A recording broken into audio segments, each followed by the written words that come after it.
በአዲስ አበባ ከተማ አስተዳደር በዝቅተኛ የኑሮ ደረጃ ላይ የሚገኙ ዜጎችን ህይወት ለማሻሻል የተለያዩ ስራዎች እየተሰሩ ይገኛል። ከውትድርና ህይወት ከወጡ በኋላ በፈረሰ ቤት ውስጥ ይኖሩ የነበሩት አቶ ከበደና የመከላከያ ሰራዊት አባል የነበረውና የአካል ጉዳት ያጋጠመው ወጣት ዘካሪያስም በከተማዋ በችግር ውስጥ ሆነው ይኖሩ የነበረ ሲሆን በኋላም በልደታ ክፍለ ከተማ የበጎነት መንደር ሲገነባ በዛ ቤት አግኝተው ኑሯቸውን ለማሻሻል ችለዋል። ከፍልውሃ የመጣ ነው የፈረሰ ቤት ነበረ።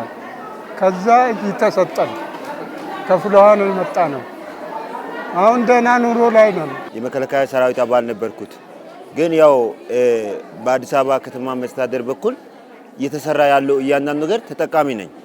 ምክንያቱም እዚህ መሀል ልደታ ክፍለ ከተማ በጎነት መንደር G+9 እኔ ግራውንድ ላይ ባለ አንድ መኝታ ተሰጥቶኝ በቤት እየኖርኩ ያለው ሰው ነኝ።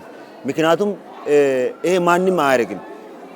ይሄን እኔ ብቻ ሳይሆን መላ ሰራዊት ይሄ ስራን ያመሰግናል፣ ያደንቃቸዋል። እነዚህን ሁለት የከተማዋ ዜጎችን እንደ ምሳሌነት አነሳን እንጂ በበጎነት መንደር ውስጥ በርካታ በችግር ውስጥ ይኖሩ የነበሩ ዜጎች አሁን በጥሩ ቤት ውስጥ ህይወታቸውን እየመሩ ይገኛል። በዛሬው ዕለትም ይበልጥ ኑሯቸውን ለማሻሻል በአጠገባቸው የተስፋ ብርሃን የምገባ ማዕከል የተቋቋመ ሲሆን ይህም የዜጎችን ክብር በመጠነ መልኩ በቀን አንዴ የምገባ አገልግሎት እንዲያገኙ የሚያስችል ነው። የምገባ ማዕከሉ በጣም ንጹህ ለሰው ልጅ ክብር የሚመጥን የዜግነት ክብራችንን የሚመጥን ምግቡም በቀን አንድ ጊዜ ቢሆንም እጅግ በጣም ንጹህ የተመጣጠነ ጥግብ ብላችሁ የምትመገቡበት በጣም የአቅመ ደካማ የሆኑ ለተለያዩ ችግሮች የተጋለጡ ወደዚህ መምጣት የማይችሉ ወገኖችም ካሉ እስከ ቤት ድረስ የሚሄድበት ማዕከል ነው። ይህ ማዕከል በክፍለ ከተማው 3ኛ ሲሆን በከተማ ደረጃ ደግሞ 29ኛው ነው። በቀጣይ ተጨማሪ 2 የምገባ ማዕከላትን ለማስጀመርም ዝግጅት መጠናቀቁን ተነስቷል። አሁን ላይ ቋሚ ገቢ የሌላቸውና ራሳቸውን መመገብ የማይችሉ ዜጎችም በእነዚህ ማዕከላት ውስጥ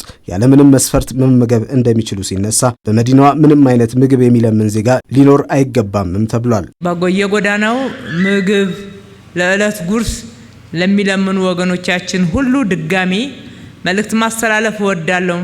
በከተማችሁ ውስጥ እነኚህ የተገነቡት ምገባ ማዕከላቶች የእናንተ ናቸው።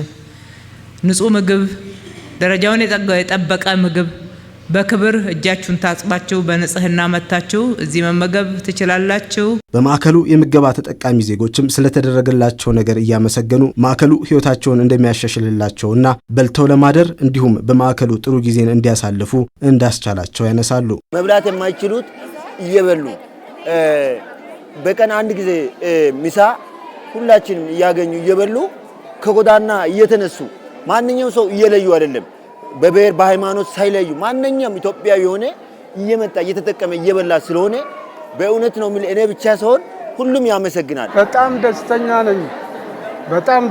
ነኝ። ለህዝቡም ጥሩ ነገር ነው።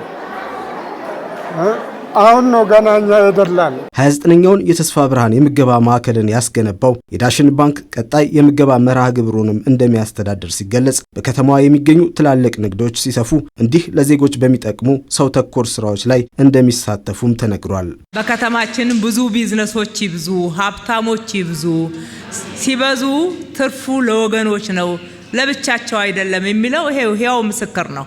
ስለዚህ በወጣ ይተካ ዳሽን ይብዛለት እንላለን።